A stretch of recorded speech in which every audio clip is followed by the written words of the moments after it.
भूल जाओ, जो भी कोट टाई पैंट पहन लेता है वही कहता है मैं बहन जी से बड़ा हो गया। अरे भैया, बहन जी से बड़ा कोई नहीं है। बहन जी जब तक हैं, जब तक हमारे एक हमारी सुरक्षा घेरा बनाया हुआ है और हमारी राजनीति को लेकर के वो चल रही हैं, पूरी बहुजन मूवमेंट को बचाया हुआ है। और बहन कुमारी मायावती से ज़्यादा अनुभवी राजनीतिज्ञ इस देश में, यहाँ तो छोड़ो बहुजनों को, उनमें से जो मनुवादी हैं वो उनके पास भी उनकी काट नहीं है। लेकिन कहा जाता है कि भारत में जितने भी दलित नेता हैं, अकेली बहन जी एक ऐसे नेता हैं जो समाज के साथ कभी समझौता नहीं करती, उसके सम्मान के साथ कभी नहीं खेलती। देखिए, परसों मैं एक उसका सोशल मीडिया पे एक ब्राह्मण समाज के एक विश्लेषक को सुन रहा था।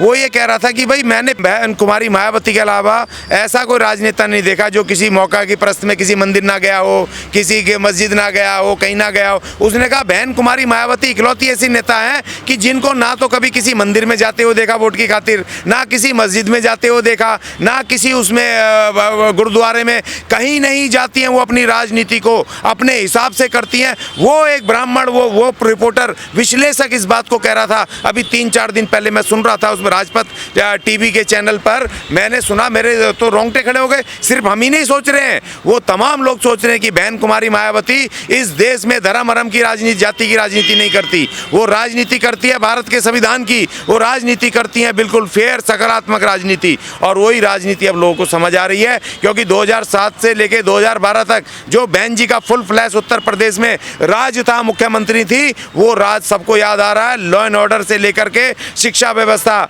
चिकित्सा व्यवस्था, और चाहे किसी भी फील्ड में हो, यहाँ तक कि ये नोएडा बना दिया और जो कार रेसिंग ट्रैक जो बनाया इंटरनेशनल, वो पूरे दुनिया के 6 देशों में है और बहन जी ने एक राज्य सरकार होते हुए बनाया। तो इसीलिए कैसे देख रहे हो, वो भी चुनाव लड़ रहे हैं?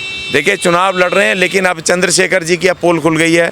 चंद्रशेखर जी की वीडियो वायरल हो रही हैं, जो चंद्रशेखर राव से मिले संविधान विरोधी व्यक्ति से, और अभी सुना है कि इन्होंने राजस्थान में कोई गठबंधन किया है, तो वो भी वो जाट नेता हैं और उनका ट्रैक ये है कि वो भी रिजर्वेशन के, ऐसा मैंने सुना है कि रिजर्वेशन के विरुद्ध हैं वो व्यक्ति। और कभी तो ये संविधान विरोधी के साथ चले जाते हैं, कभी रिजर्वेशन विरोधी के साथ गठबंधन करते हैं, और वहीं पर करते हैं जहाँ बहन कुमारी मायावती अर्थात बहुजन समाज पार्टी ताकत में है, वहीं पर। और इनका भी एक वीडियो वायरल हो रहा है मध्य प्रदेश का, जिसमें कह रहे हैं कि मुझे सिर्फ बहुजन समाज पार्टी के नेताओं को हराना है। तो ये अपने आप में अब एक्सपोज हो गए। तो अभी इनकी कहानी खत्म हो चुकी है। बस ये अब ये थोड़ा सा ये रिजल्ट आ जाए, उसके बाद इनकी जो उनकी राजनीति की ताबूत में आखिरी कील गड़नी है वो गड़ चुकी है। हाँ, बिल्कुल, ये जीत है उस संयम की और उनकी राजनीतिक दूरदर्शिता की, राजनीतिक अनुभव की। ये विशाल जीत, बड़ी जीत हुई है, ऐतिहासिक जीत हुई है। और ऐसे समय पे ऐसा संयम देखिए, सिर्फ इतना नहीं कि विरोधी टारगेट कर रहे हैं, उनके इस फैसले को ऐसे हमारे बुद्धिजीवी कर रहे थे जो हमारे अपने समाज से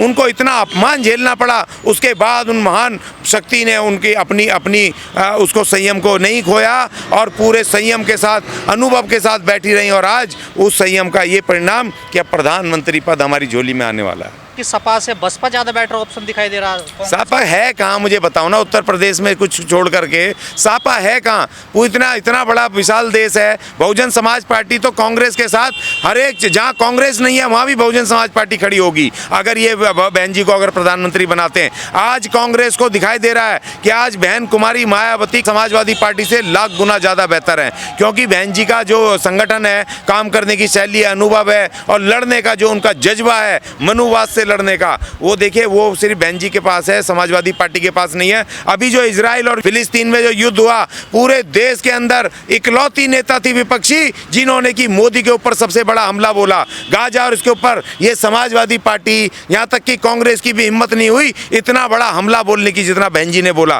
बहन जी कांग्रेस बीजेपी से सबसे बड़ा लोहा ले रही हैं, और ये पता है उसको, राहुल गांधी को, और राहुल गांधी की और कांग्रेस की और उसके घटक दलों की मजबूरी है, क्योंकि सारे के सारे ज़्यादातर भ्रष्टाचार में फंसे हैं। और इकलौती नेता बहन जी इस देश के अंदर जिनके ऊपर एक केस नहीं है, एक सिंगल केस नहीं है। तो ये बड़ी बात है। इसलिए कांग्रेस अब कोई भी वो नहीं लेगी कोई रिस्क। बहन जी को प्रधानमंत्री पद का दावेदार इंडिया गठबंधन का घोषित करेंगी और उनके नेतृत्व में चुनाव लड़ेंगी। आप मानते बहुजनों के नेता मायावती? बिल्कुल, मैं पहले से कह रहा हूँ, और एक छत्र है, इकलौती हैं। उसके अलावा मुझे बता दो कोई एक बहुजन नेता जिसको कि कोई कोई कहीं कहीं प्रधानी के चुनाव में भी 200-500 वोट मिलते हों। यहाँ पर 4 करोड़ वोट तो हमारा इलेक्शन कमीशन में 10 मेंबर ऑफ पार्लियामेंट इलेक्टेड चुनाव से जीत करके उनके पास हैं, और करोड़ों करोड़ वोट कार्यकर्ता और पूरे देश में संगठन, ऐसा विशाल शक्ति और तीसरी सबसे बड़ी राष्ट्रीय पार्टी, तीसरी बड़ी पार्टी, ये छोटी बात नहीं है। इसलिए बहुजन समाज जब से इंडिया गठबंधन बना है, भले से ही बसपा गठबंधन में शामिल नहीं, लेकिन बसपा की हर दिन चर्चा होती है गठबंधन को लेकर।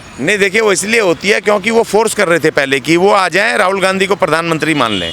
उधर भी मनुवादी, इधर भी मनुवादी। हम क्यों मान ले भाई मनुवादियों को? एक तरफ कहते हैं पार्टी खत्म है, दूसरी तरफ चर्चा भी रोज करते हैं उसकी। वो देखिए, वो इसलिए वही तो पार्टी खत्म तो कहते हैं ना, हमारा मीडिया में बताते हैं पार्टी खत्म, हमारे लोग गुमराह हो जाएं, प्रभावित हो जाएं कि पार्टी खत्म हो गई, बीएसपी खत्म हो गई। और यहाँ आलोचना भी कर रहे हो आप उसकी बहन जी की। जब पार्टी खत्म हो गई तो पार्टी के बारे में बात करने की जरूरत है नहीं। जब एक आदमी कोई खत्म हो जाता है, कोई संगठन खत्म हो जाता है तो उसकी चर्चा नहीं होती है। लेकिन क्योंकि इनको पता पार्टी खत्म नहीं हुई है, ये पार्टी वो महाशक्ति है। अभी तो इसका रूप देखा नहीं है ना, अभी तो इसका विकराल रूप 2029 में आएगा, जब पूर्ण रूप से इस देश के अंदर बहुजन सत्ता कायम होगी। अभी तो शुरुआत हुई है, अभी तो टेलर भी नहीं दिखाया। टेलर तो 2024 में आएगा, असली पिक्चर तो 2029 में आएगी, जब इस देश के अंदर बहुजन सत्ता अपने बल पे कायम होगी। इन 4 राज्यों में कैसे देख रहे हो बसपा? सबसे बड़ी शक्ति के रूप में उभर रही है, ऐतिहासिक विक्ट्री की तरफ बढ़ रही है। चारों राज्यों में सरकार में दखल होगा, सरकार बीएसपी की बनेगी। और देखिए तेलंगाना एक तरफ बढ़ रही है, एक तरफ बढ़ रही है। आरएस परवीन साहब अपनी ताकत पर, बहुजन समाज पार्टी अपनी ताकत पर तेलंगाना में सरकार बनाने जा रही है। मध्य प्रदेश और छत्तीसगढ़ में जीजीपी बसपा गठबंधन अपने बल पर ये सरकार बनाने जा रही है। और राजस्थान में बहन कुमारी मायावती और आकाश आनंद ने वहाँ पर मोर्चा खोल लिया है, और वहाँ पर राजस्थान में अपने आप इस बार देखना कि तमाम एक ऐसे ऐतिहासिक फैसले आएंगे जो कांग्रेस और बीजेपी, 5 साल कांग्रेस 5 साल बीजेपी, इनकी जो नूरा कुश्ती थी वो परंपरा खत्म होकर के और अब बहुजन सत्ता वहाँ पर कायम होगी। कई लोग कह रहे हैं बैलेंस पावर बन सकती है बसपा इन 4 राज्यों में। देखिए बैलेंस पावर नहीं, हम दो राज्य तो पक्का पूरा फुल फ्लैश जीत रहे हैं।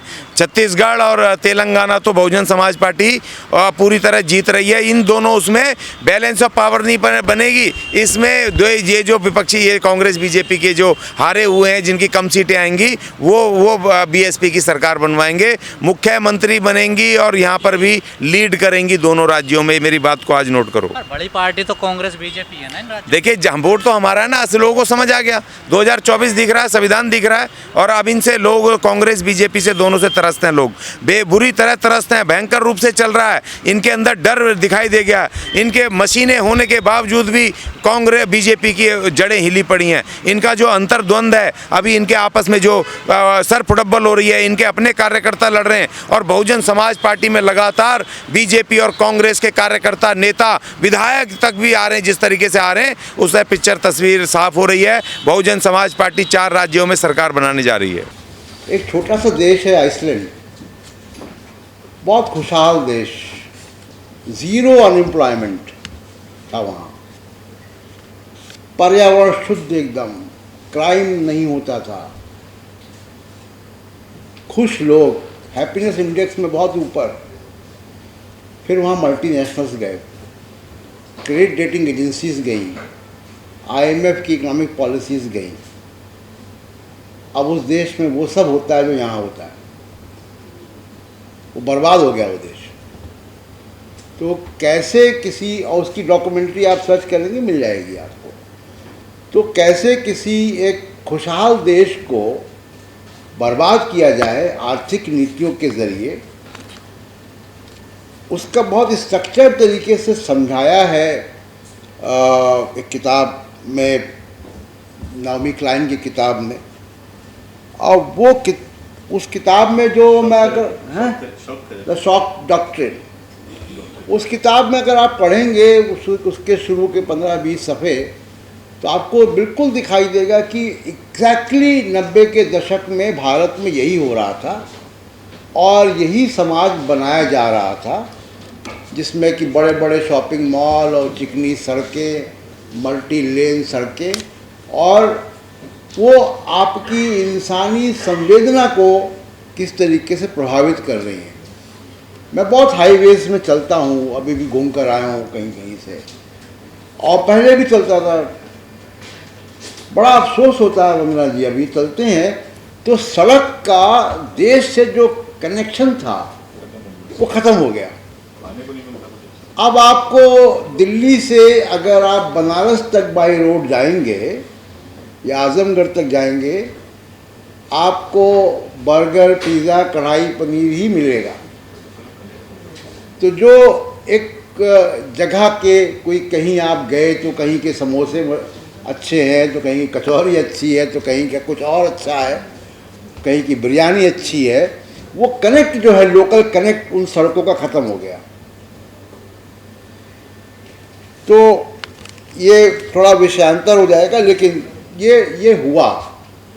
और इस विकास की अवधारणा ने बहुत कुछ हमारी संवेदनाओं को, हमारे एक नागरिक होने को ख़त्म किया है, प्रभावित किया है। और इस देश में इस वक्त जो सबसे बड़ी क्राइसिस है, जिसकी चर्चा हमारे साथियों ने की है, उस क्राइसिस का सबसे बड़ा कारण यही है कि हमारे देश में लोगों ने अपने आप को नागरिक के तौर पर देखना बंद कर दिया है। भारत का संविधान, आपको अगर आप प्रीएम्बल पढ़ेंगे तो स्टेट को कह रहा है कि for the unity and integrity of the nation, dignity of individual has to be insured. ये इतनी बड़ी लाइन है प्रीएम्बल में। और आप सोचिए कि जो हमारे फाउंडिंग फादर्स और फाउंडिंग मदर्स थे, वो क्या सोच रहे थे। डिग्निटी ऑफ इंडिविजुअल का मतलब क्या है? डिग्निटी ऑफ इंडिविजुअल का मतलब ये है कि ये देश एक एक व्यक्ति से मिलकर बना, उसकी गरिमा सुनिश्चित करनी है। उसकी गरिमा सुनिश्चित नहीं होगी तो देश की एकता, अखंडता नहीं बन सकती। अब आप देखिए मणिपुर का, अब आप देखिए पहलू खान का, अब आप देखिए बिल्किस बानो के जो रेपिस्ट हैं, कन्विक्ट, कैसे उनको छोड़ा गया। अब आप देखिए उन तमाम सारे जो हमारे खिलाड़ी जंतर मंतर बैठे हुए थे, छोटी छोटी चीज़ पे तो पुलिस जो है गिरफ्तार कर रही है, पत्रकारों को पूछताछ कर रही है। और एक आदमी जिसकी चार्जशीट में आ गया कि इसने छेड़छाड़ की प्लेयर्स के साथ, वो खुला घूम रहा है। नफरत का बाजार इतना कि जहर फेसबुक में और व्हाट्सएप में, वो जहर इतना कि एक चलती हुई ट्रेन में एक सुरक्षा कर्मी जिसका काम यात्रियों की सुरक्षा करना है, वो धर्म पहचान कर गोली से उड़ा देता है। और केवल गोली से उड़ाता नहीं है, वो वीडियो बनाता है, वोट की अपील भी करता है। ये पूरा निज़ाम बना कैसे, कहाँ से आया ये इतनी इंटॉलरेंस? ये कौन कर रहा है? शिवाजी ने भी आरएसएस का नाम लिया, और लोग भी ऐसे तमाम बहुत सारी इसकी इंटरप्रिटेशंस हैं। अफसोस की बात है कि बहुत अच्छा जो एकेडमिक काम हमारे समाज को समझने के लिए चाहिए होता है, वो हुआ नहीं हमारे देश में। हम पत्रकारों का बड़ा लिमिटेड वो नज़रिया होता है कि जो घटना हुई उसको इंटरप्रेट कर दिया, शाम को कैमरा ऑन करके बैठ गए, कोई लेख लिख दिया। जो एकेडमिक्स हैं, जो एकेडमिया है, वो एक गहरा काम करता है, वो सैंपल सर्वे करता है, रिसर्च करता है। हमको अभी नहीं मालूम है कि हमारे देश में वैल्यूज़ का, नैतिक मूल्यों का स्तर कहाँ गिरा है, घटा है, किनमें है, क्या नहीं है, ये हमको नहीं मालूम। एक छोटी सी स्टडी हमने की थी 2013 में, और तब मुझे ये जानकारी मिली थी कि हमारे देश में जो नैतिक लोग हैं जनसंख्या में, वो 5-6% हैं केवल। और अमेरिका में ये करीब 40% हैं, यूरोप में 55% से ऊपर हैं। तो ऐसी स्टडीज़ नहीं हो रही। वो छोटा सैंपल साइज था, और जो ज़्यादा बड़े संख्या में थे लोग, वो बहुत एम्बिशियस लोग थे। असली मसला क्या है? असली मसला ये है कि इस देश में जब नया 1991 के बाद आर्थिक उदारीकरण आए, उदारीकरण क्या, आर्थिक एजेंडा आया, उदारीकरण तो नहीं था वो, और उसने तमाम सारे मार्केट्स को कैप्चर किया जिसकी चर्चा अशोक जी कर रहे थे। उस मार्केट के उसके बाद वो मार्केट सैचुरेट हो गए। सन 2000 तक और 2003-4 तक टेक्नोलॉजी भी आ गई, मार्केट सैचुरेट हुए तो बाज़ार को नए मार्केट चाहिए थे, वो गया लखनऊ, कानपुर, इलाहाबाद भी गया, तो मॉल वहाँ नहीं बने, मॉल पहले दिल्ली में, गुड़गांव में बने, मुंबई में बने, फिर कुछ साल बाद वहाँ बने। जब ये इतना तेज़ी से एक नया मिडिल क्लास और कंज्यूमर पैदा हुआ और मार्केट अंदर गया और टेक्नोलॉजी भी आई, फ्लिपकार्ट, अमेज़न, गूगल, ये सब आ गया, तो बहुत बड़े पैमाने पर नए एम्प्लॉय, नए तरीके के लोगों की आवश्यकता थी, जिसको भी गीग वर्कर्स कहते हैं। अभी राहुल गांधी उनसे मिल रहे थे, या बहुत सारे नए तरीके के लोग, वेयर हाउसेस, सेलर्स, छोटे छोटे, वो इतनी बड़ी संख्या में लोग चाहिए थे। उसको जो ट्रेडिशनल टैलेंट पूल था भारत का, जो मेजरली हिंदू अपर कास्ट था, वो उसको फिल नहीं कर पा रहा था।